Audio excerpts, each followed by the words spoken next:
예, 저희들이 고린도전서 말씀을 계속 이제 살펴보고 있는데 12장부터 이제 14장까지는 이제 성령의 은사와 관계되는 내용들입니다.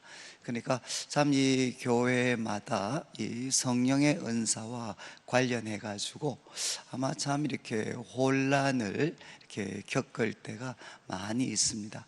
또 우리 성도님들도 참 이 성령의 그 은사, 이 은사와 참 관련해서 아마 개인적으로도 한 번씩은 그 혼란을 아마 느끼실 때가 있는 것 같습니다. 그래서 저는 아무래도 이렇게 조금 성향이 이제 이런 그 체험적인 것보다는 이렇게 머리를 많이 사용하는 그런 제가 좀 성향이 있었던 것 같습니다. 그러다 보니까 참 이 이제 모태신앙으로 쭉 자라면서 아마 저를 가장 이렇게 당혹하게 했던 것이 이제 이 성령의 은사와 관계되는 부분이었습니다. 그래서 제가 지금도 이제 기억이 나는 것은 제가 한 중학교 정도 되었을 때, 그때 이제 저희 그 중등부 고등부에 이제 우리 목사 이제 또 이렇게 한 사역자분이 오셔가지고 참 이렇게 우리 중학생들, 제 후배들이죠. 우리 후배들이 이런 성령의 은사를 체험을 해가지고 정말 그 뜨겁게 이렇게 기도하는 것들을 저희들이 보았습니다.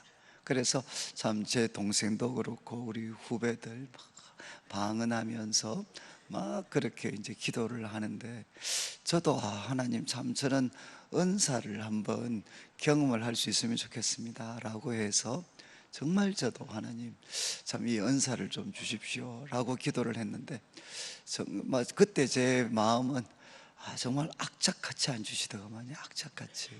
그래서 다른 우리 후배들 또 친구들은 저렇게 막 이런 그 좀 초자연적이잖아요, 이거는. 그래서 저런 은사를 가지고 기도를 하는데 나는 왜 하나님이 안 주시는가? 나는 아무래도 구원받은 사람이 아닌가라는 그런 어떤 질문을 가지기도 하고, 그리고 이제 또 대학에 와서도 참 저는 그 말씀을 가지고 참 하나님이 많은 은혜를 주셨습니다. 그런데 그때마다 제 마음에는 여기에 소위 신령한 은사라는 것이 이제 내한테 더해 줄 수 있으면 참 좋을 것 같은데, 왜 하나님께서는 그렇게 제가 구하고 이렇게 기도를 해도 참 이렇게 이런 은사들을 주시지 않는가? 그래서 제가 또 사역자, 이제 전도사, 이제 사역자의 길을 참 걸어가겠다라고 결심을 하고 나서부터는 참 이런 그 두려움, 또 일종의 그 컴플렉스 같은 것들이 저한테 참 많이 있었습니다. 나는 이런 영적인 세계에 대해서는 참 이렇게 무지할 수가 있다. 나는 참 왜 하나님이 이렇게 은사를 주시지 않는가? 그런데 제가 자주 그런 말씀을 드렸죠. 제가 참 이렇게 수련회 가서, 그때는 신학교 가기 바로 직전이었는데, 그런데 그때 막 한 자매가 이렇게 영적으로 막 혼란이 일어나서 소리를 지르고 막 이렇게 해서, 그래서 그때 전도사님이 안 계셔가지고 저한테 이렇게 좀 도와주라고 데리고 왔는데, 정말 막 벌벌 떠는 자매가, 제가 이제 신령한 제가 손을 얹으면 참 이 막 벌벌 떨던 자매가 이렇게 차분해질 거라고 믿고 제가 손을 댔는데, 자매는 여전히 벌벌 떨고 멀쩡했던 제가 막 벌벌 떨기 시작해요. 그러니까 이게 뭐 주체가 되지를 않는 거죠. 머리로서는 분명히 내가 믿음을 갖고 손을 대면 이 자매가, 벌벌 떨던 자매가 딱 멈추어야 되는데, 그런데 딱 손을 댔는데 이 자매는 여전히 벌벌 떨고 있고 멀쩡한 저가 더 벌벌 떠는. 그래서 그때 집사람이 옆에 있었는데 툭 치면서 야 뭐하냐 지금 도대체. 근데 제가 뭐 설명을 할 수가 없죠. 아니 뭐 저라고 뭐 이렇게 하고 싶겠습니까? 근데 그때 야 나는 왜 이렇게 성경을 보고 하나님께서 많은 깨달음을 주시는데도 아니 이렇게 참 뭐 벌벌 떠는 자매 하나 나는 도와줄 수가 없냐. 그래서 제가 그때부터 이제 사역자의 길을 가야 되기 때문에 제가 그때부터 정말 고함을 지르면서 기도를 했습니다. 제가 그 전까지는 정말 우아하게 기도를 했습니다. 우아하게. 그래서 제가 말씀을 붙잡고 말씀 묵상하고, 그 다음에 하나님, 이 말씀을 통해 참 저에게 주시는 교훈이 무엇입니까? 이렇게 제가 기도를 드리면 정말 하나님께서 막 거의 예외 없이 말씀에 대해서 깨달음을 주셔서, 야, 이 말씀에 이런 어떤 깨달음이 있었구나, 교훈이 있었구나. 그리고 정말 저는 말씀이 살아 움직이는 것들을 경험을 했고, 그리고 또 그 말씀을 통해서 주님을 만나는, 특별히 제가 복음서를 묵상을 할 때는 정말 이렇게 그 갈릴리 바닷가에 계시는 예수님 그 곁에 제가 있는 것처럼 참 느껴지기도 하고, 또 예수님이 찾아오셔서 참 이렇게 나병 환자와 이런 분들을 치유하실 때 그 손길이 정말 저에게 닿는 것 같은 그런 은혜를 누리기도 하고, 참 저 정말 많은 말씀을 통해서 많은 은혜를 경험을 했는데, 그럼에도 불구하고 왜 나한테는 이런 어떤 능력이 없는가? 정말 이렇게 참 벌벌 떨기도 하고, 또 영적으로 고통을 당하고 육체적으로 고통을 당하는 그런 사람들한테 왜 나는 이렇게 도움을 줄 수 없는가? 그래서 저는 정말 이렇게 그때부터 막 소리를 지르면서 기도하기도 하고, 또 그 가운데 이제 여기 나오는 방언의 은사, 저는 뭐 방언의 은사나 막 고등학교 때 그때 저도 우리 후배들 따라다니면서 뭐 고함을 막 지르고 할 때 그때 하나님이 주셨던 것 같아요. 그리고 대학교 한 2, 3학년 정도 때 또 하나님이 확인을 주시기도 하고, 또 제가 대학교 3학년 때, 4학년 때 또 그런 어떤 정말 이렇게 하나님이 하루 정도를 제 입을 이렇게 사로잡으셔서 저도 한국말 하기가 너무 힘들었던 그런 날들도 있었고, 그렇지만 제가 이제 본격적으로 이 성령의 은사를 참 이런 어떤 내가 구해야 되겠다라는 것은 이제 신학교를 가면서부터였습니다. 그래서 저는 참 이렇게 그때 제 주위에 소위 귀신 잘 잡는 전도사님들이 깔려 있었어요. 그래서 저는 그때 25살 때 신학교를 갔으니까 저는 신학교에서도 저는 유치부에 해당했습니다, 나이로는. 그래서 이제 어린 저한테 이 귀신 잘 잡는 그 전도사님 동료들이 저한테 귀신을 잡는 법들도 가르쳐 주고 이걸 어떻게 해야 되는지도 가르쳐 주고, 저는 참 많은 이렇게 교훈을 받았어요. 그러면서도 항상 이 성령의 은사와 관계되는 부분에 있어서 참 저는 이렇게 이 정돈되지 않는, 생각이 참 정돈이 잘 되지를 않았습니다. 그런데 이제 고린도전서 이 12장부터 14장까지는 성령의 은사와 관계되는 그런 부분에 있어서는 하나의 텍스트입니다. 텍스트.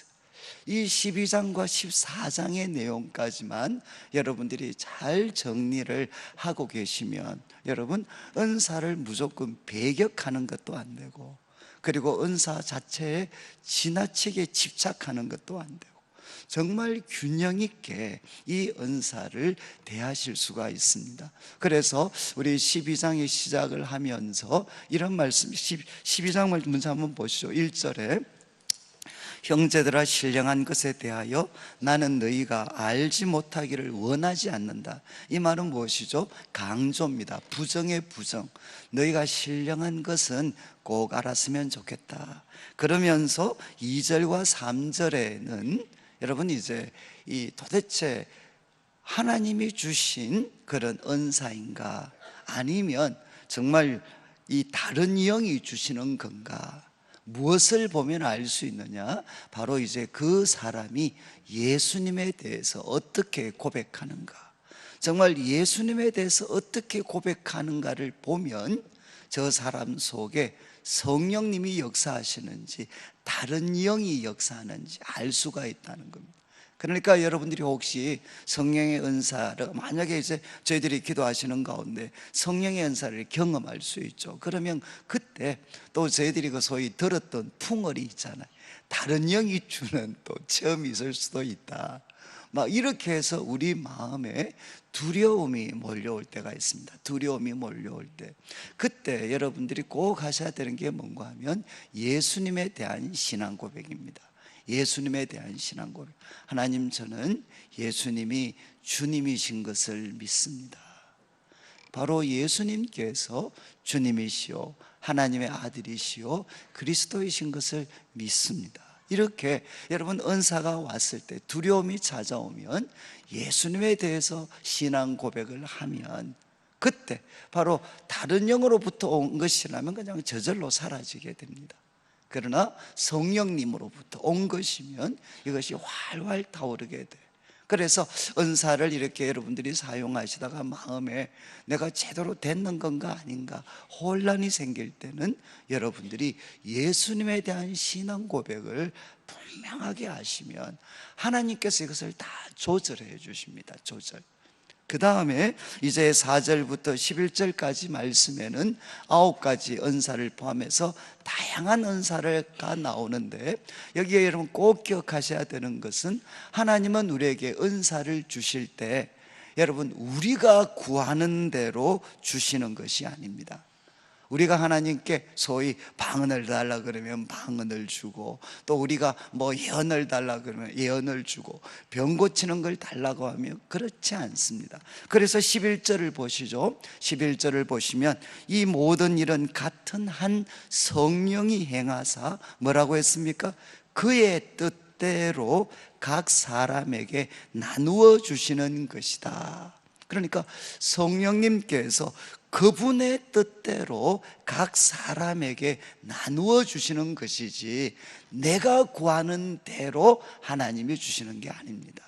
그러니까 우리가 분명히 신령한 것을 구해야 되는데 이것도 성령님께 맡겨야 되는 거죠.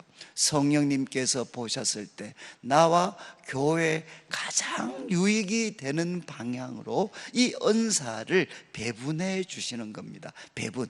그런데 이제 12절부터 시작을 해서 31절까지는 이제 이 은사, 이제 은사는 뭐 아까 9가지 이거 말고도 또 다른 은사들이 있습니다. 이 쭉 내용을 보시면서 은사를 가지신 분들이 해서는 극복해야 될 2가지가 있다는 겁니다. 2가지. 첫 번째는 뭔가 하면 15절부터 한번 보시죠. 15절. 만일 발이 이르되 나는 손이 아니니 몸에 붙지 아니하였다 할지라도 이로써 몸에 붙지 아니한 것이 아니다. 그러니까 여러분 발하고 손이 있습니다. 그러면 그냥 일반적으로 생각할 때 발과 손이 있으면 누가 조금 더 관심을 많이 받겠습니까? 손이 많이 받겠죠. 그러니까 발이 나는 손이 아니기 때문에 몸에 붙어 있지 않아. 이건 뭘 나타냅니까? 이제 열등감의 표현이죠. 나는 그렇게 표나는 그런 은사가 없으니까 나는 몸에 붙어 있는 게 아니야. 나는 소위 우리로 말하면 나는 표나는 은사가 없으니까 나는 교회에 속한 사람이 아니야. 이렇게 말해서는 안 된다는 거죠. 그러면서 17절에 이런 이야기 합니다. 만일 온 몸이 눈이면 듣는 곳은 어디고 온 몸이 듣는 곳이면 냄새 맡는 것은 어디냐. 여러분 모두가 다 눈이면 어떻게 될까요? 여러분 몸이 있는데 모두가 다 눈입니다. 한번 상상을 저를 보시죠. 모두가 다 눈입니다. 제가 지금 저를 보시는데 입도 키도 이런 것도 없고 다 눈만 빵빵빵빵 뚫려 있어요. 그러면 이런 사람을 보고 뭐라고 이야기하겠습니까? 이거는 괴물입니다. 이해하시겠어요? 모두가 다 한 가지 은사만 가진 사람이면 그거는 사람이 아니고 괴물이죠. 괴물. 교회도 똑같습니다. 한 가지 은사만 모두가 다 가지면 마치 그 교회는 뭐처럼 되겠습니까? 이거는 뭐 정상적이지가 않죠. 그리고 또 이야기를 합니다. 이제 18절에 그러나 이제 하나님이 그 원하시는 대로 지체를 각 몸에 두셨다는 겁니다. 그리고 이제 20절부터는 지체 많은데 몸은 하나다. 그러면서 21절에 눈이 손들어 내가 너를 쓸 데가 없다 하거나 머리가 발들어 내가 너를 쓸 데가 없다 하지 못하리라. 두 번째 해서는 안 되는 게 뭐죠? 바로 너는 쓸데없다, 이 말을 해서는 안 된다는 겁니다. 앞에서는 나입니다. 나는 몸에 붙어 있는 거 아니다. 열등감이라면 너는 쓸데없다, 이거는 무엇이죠? 바로 우월의식입니다. 우월의식. 그래서 이렇게 말해서 안 된다. 그러면서 22절 약하게 보이는 몸의 지체가 도리어 요긴하고, 여러분, 약하게 보이는 게 결정적인 순간에는 더 요긴할 때가 많이 있습니다. 그리고 많은 경우에 화려한 치장, 제가 지난주에 말씀드렸죠. 왜 여기 사람들이 귀에다가 이런 데다가 귀걸이를 하나? 여기가 가장 중요해서 바로 귀걸이를 하는 게 아니죠. 어떻게 보면 이렇게 약한데 여기에 치장을 해, 소위 포인트를 주는 거죠. 포인트를. 그래서 소위 교회에서 포인트를 받고 있는 사람들은 뭐냐? 많은 경우에 약한 경우가 된다는 것. 만약에 저와 같은 목회자들, 어떻게 보면 하나님께서 가장 편안한 은사 중에 하나가 설교와 관계되는 거 아니겠습니까? 그렇다면 왜 이런 은사를 주셨겠습니까? 어떻게 보면 많은 경우에 그 사람이 가장 탁월하니까 이런 은사를 주셨다, 그게 아니죠. 여기 보면 바로 눈에 두드러지는 그런 어떤 아름다운 것들은 많은 경우에 약한 지체 쪽에 붙여준다는 거죠. 그러니까 화려한 은사를 가진 사람은 오히려 약한 사람인 경우가 많습니다. 그렇지만 정말 아름답고 중요한 지체는 더 이상 치장이 필요 없을, 더 이상 필요, 여러분 심장 같은 게 여기 무슨 치장이 필요하겠어요? 가장 중요한데 뭐가 필요하겠어요? 그러니까 중요하고 원래 아름다운 지체는 하나님이 안 주실 수가 있다는 겁니다. 그래서 24절을 여러분들이 보시면 이제 이 24절에 우리 아름다운 지체는 그럴 필요가 없다. 오직 하나님이 몸을 고르게 하여 부족한 지체에게 귀중함을 더하셨고 몸 가운데 분쟁이 없고 오직 서로 여러 지체가 서로 같이 돌보게 하셨느니라. 여러분, 이게 무슨 뜻이죠? 하나님이 원하시는 것은 은사 배분을 통해서 하나님이 원하시는 것은 한 사람은 특출나고 나머지는 열등감에 빠지게 하는 이런 구조가 아니라 오직 하나님이 몸을 고르게 한다는 겁니다. 몸을 고르게 해서 부족한 지체에게 귀중함을 더하사 몸 가운데 분쟁이 없도록, 열등감, 우월감에 빠져서 분쟁이 없고, 그 다음 말씀이 중요합니다. 오직 여러 지체가 서로 같이 돌보게 하셨느니라. 같은 관심을 가지고 서로 같은 관심을 나타내도록, 누구도 특출나게 만들지 않고 모든 사람들이 서로를 귀하게 여길 수 있도록 약한 사람에게는 편안한 은사를 주시고, 두드러진 조건을 가졌으면 하나님이 그냥 그런 은사, 그냥 별로 화려하지 않는 은사를 주시고, 그래서 모두가 다 서로를 향해 같은 관심, 같은 존경, 같은 사랑을 가질 수 있도록 하시기 위해서 하나님은 이렇게 은사를 배분하셨다는 겁니다. 그러니까 여러분들이 편안한 은사를 가졌다고 해서 그것 때문에 우월감을 가져서도 안 되고, 그리고 이제 그런 편하지 않는 은사, 편안한 은사가 없다 하더라도 열등감을 가질 필요가 없어요. 그냥 이거는 누가 배분하신 것이냐? 성령님이 배분하신 것인데, 그런데 우리가 꼭 해야 될 게 뭐냐? 바로 신령한 것은 똑같이 구해야 된다는 겁니다.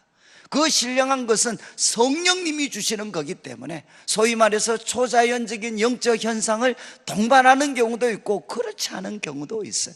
다 성령님이 주신 것, 그것을 여러분들이 가지게 되면 정말 많은 유익이 있습니다. 그리고 이제 12장 마지막 절에 이렇게 이야기했습니다. 더욱 큰 은사를 사모해라. 이거는 오늘과 내일 다룰 텐데, 더욱 큰 은사는 교회에 더 많은 유익이 되는 은사입니다. 여러분, 더욱 큰 은사는 강력한 능력 이런 걸 동반하는 게 아니고 더 많은 사람들에게 도움을 줄 수 있는 은사.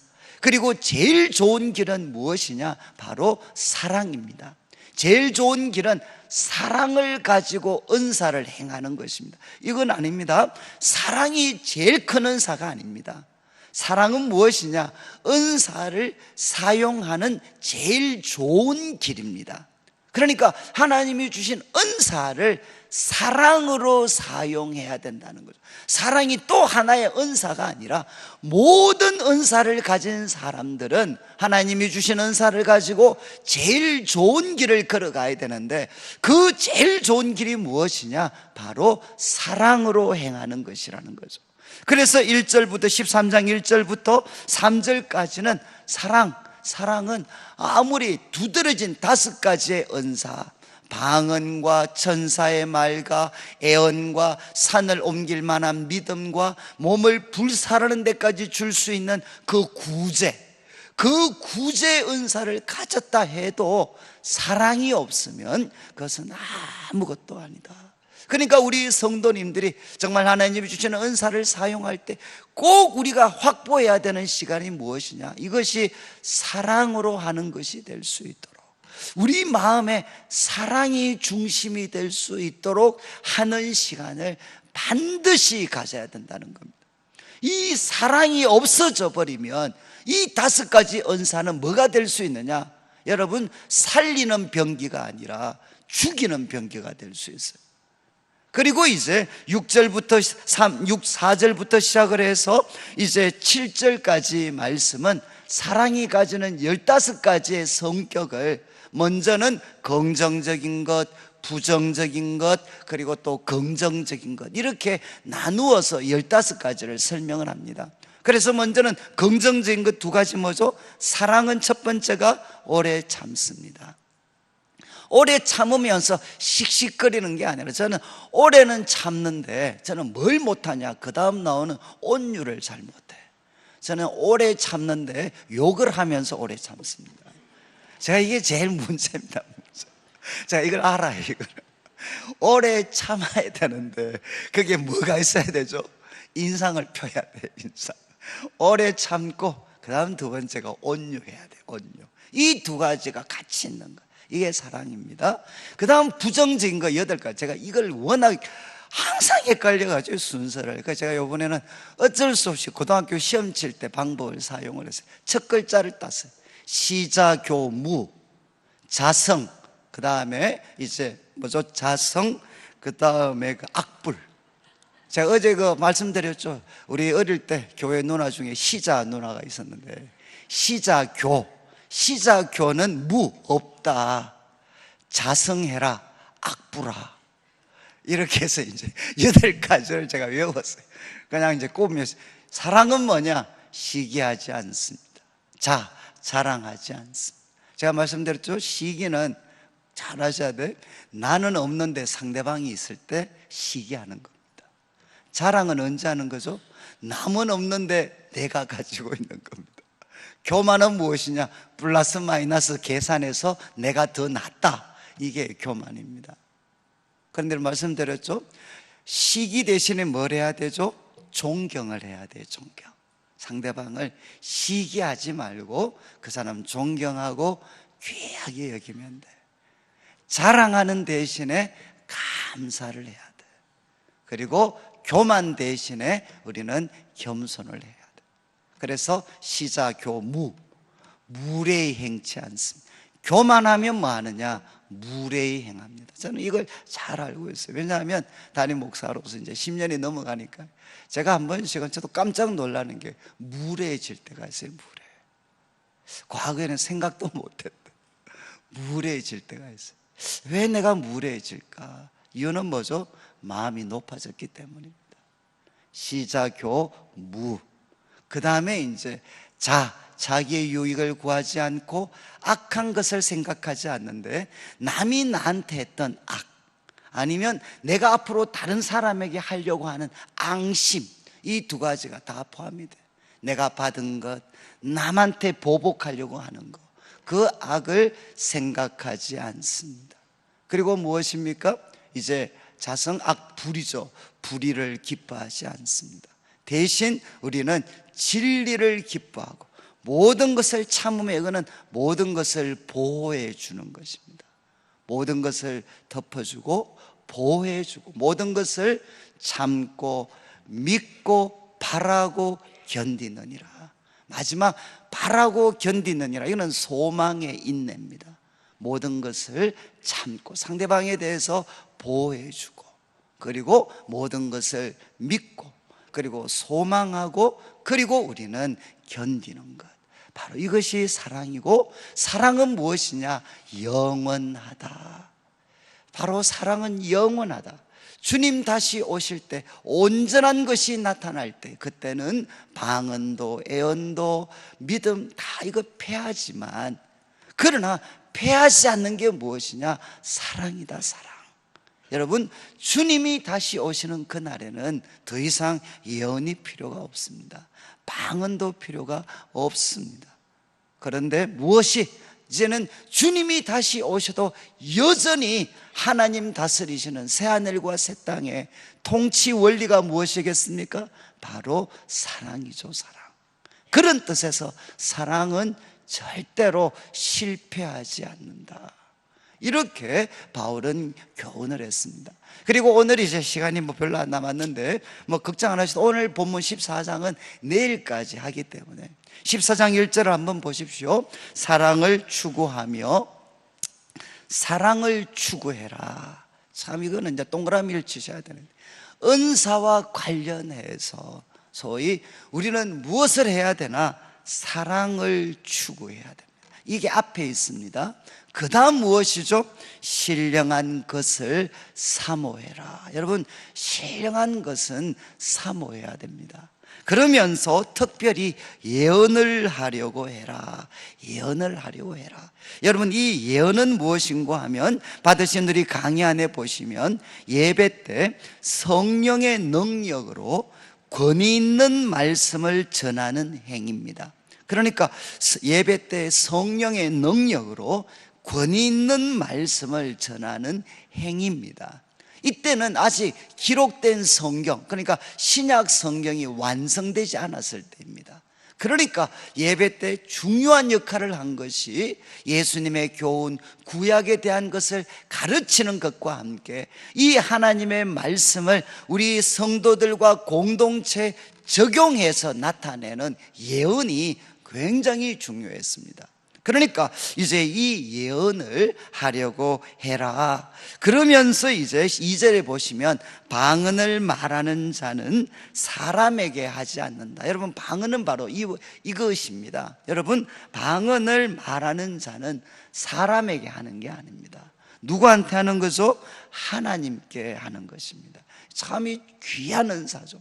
저는 참 이 방언을 언제 사용하느냐, 제가 이렇게 제 생각이 머리가 너무 복잡할 때, 제 머리가 막 너무 복잡고, 그리고 참 이렇게 막 그런 순간이 있잖아요.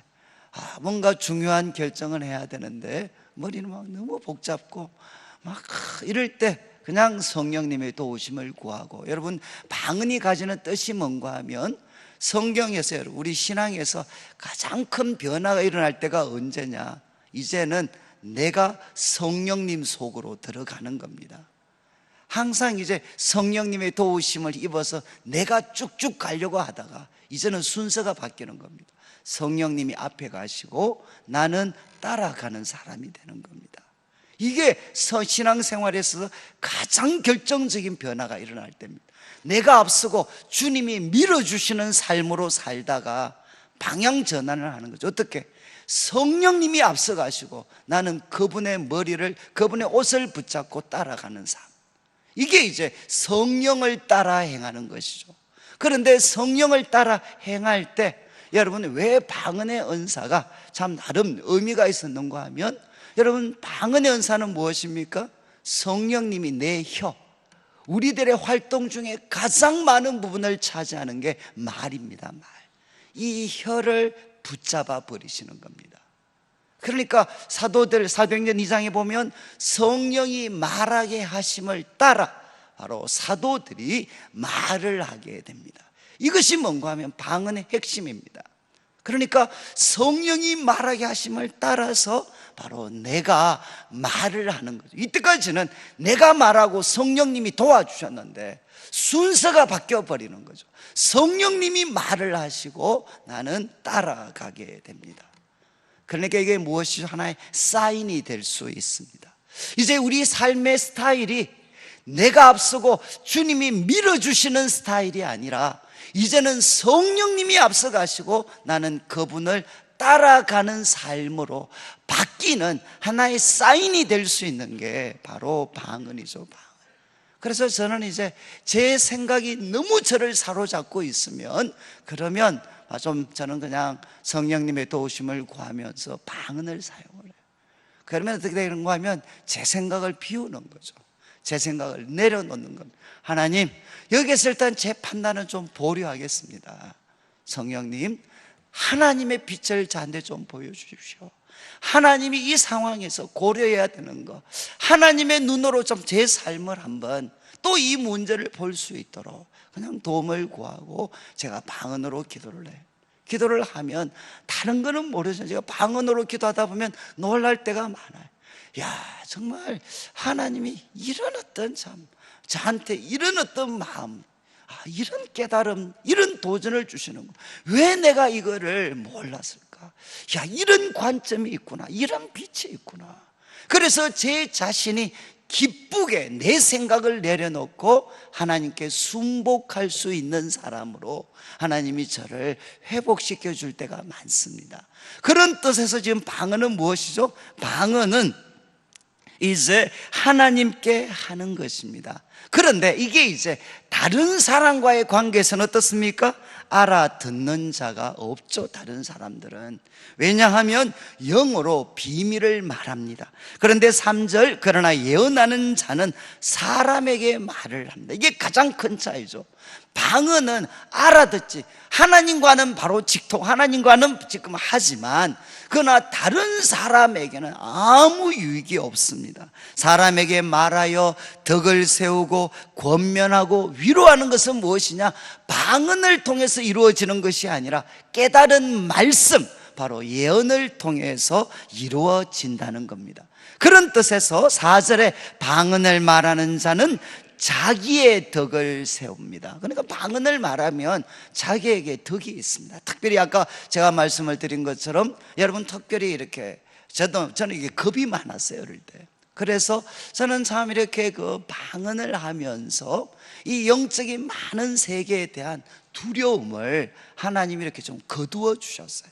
그러니까 방언으로 성령의 도우심을 구하며 기도하다 보면 정말 제가 이렇게 영이 강해진다라는 것을 느낄 때가 참 많습니다. 그러니까 방언을 말하는 자는 자기의 덕을 세웁니다. 자기한테 유익이 있습니다. 그런데 예언하는 자는 교회의 덕을 세운다는 거죠.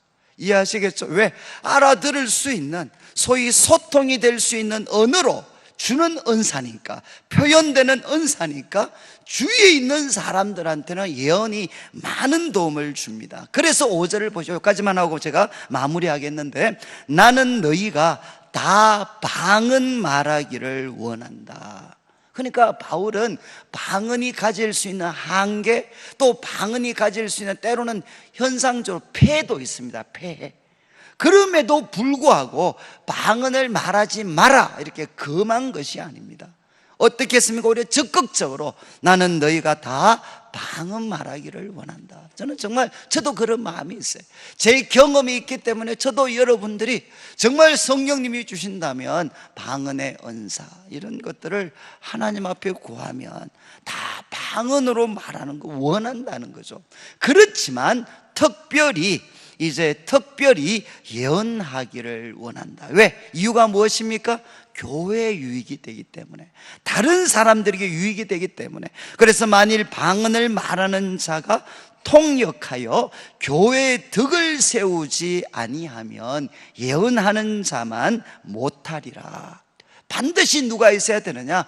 통역하는 사람의 도움을 받는 게 좋다는 겁니다. 그러면서 6절에 형제들아 내가 너희한테 사도 바울이 고린도 교인들한테 가서 방언으로 말을 하고 계시, 지식, 예언 가르치는 말로 하지 않으면 너희한테 무슨 유익이 있냐. 그리고 7절에 필이 거문고 생명 없는 것들이 소리를 낼 때 그것이 정확하게 분별이 이루어지지 않으면 그게 어떻게 그 소리가 의미가 있느냐. 전투 나팔을 부는데 그 나팔을 알아들을 수 없는 그런 나팔을 분다 그러면 전쟁이 어떻게 되겠냐. 그러면서 9절에 이와 같이 너희도 혀로서 알아듣기 쉬운 말을 하지 아니하면 그 말은 허공을 치는 것과 같다는 거죠. 그리고 10절에 이와 같이 세상의 소리의 종류가 많지만 뜻없는 소리가 없다. 그리고 11절에 정말 어떤 방언으로 하면 꼭 상대방이 나를 외국인처럼 대할 것이라는 겁니다. 그러므로 너희도 영적인 것을 사모하는 자니까 뭐라고 했습니까? 그 다음 편을 보시죠. 교회의 덕을 세우기 위하여 풍성하기를 구해라. 여러분 자신의 덕이 우선이 아니라 교회의 덕을 세우기 위해서 신령한 은사가 여러분들에게 풍성하기를 구해라. 그러니까 방언을 말하는 자는 통역하기를 기도해라. 오늘 여기까지만 제가 말씀을 드리겠는데, 저는 우리 내일교회가 하나님이 주시는 이런 신령한 은사들이 저는 풍성한 교회가 되기를 원합니다. 여러분, 우리 성도님들은 말씀에 대해서 갈급함이 있고 우리 삶을 통해 주님을 섬기고 이웃을 섬기고 싶은 마음들이 간절한 분들이 많습니다. 그런데 거기에 성령의 은사가 우리들에게 더해지면 정말 성령님이 우리 각자에게 주시는 은사, 주시기를 원하는 그 은사를 여러분들이 정말 받게 되면 여러분들의 사역과 섬김은 더 놀라운 힘과 권세를 가지게 됩니다. 저는 이제 우리 성도님들이 기도하실 때 하나님 저에게 신령한 은사를 부어 주십시오. 교회의 덕을 세우기 위해서 신령한 은사를 부어 주십시오. 그리고 제가 약합니다. 저에게도 유익이 될 수 있는 신령한 은사를 저에게 부어 주시되 사랑으로 사용할 수 있도록 도와주옵소서.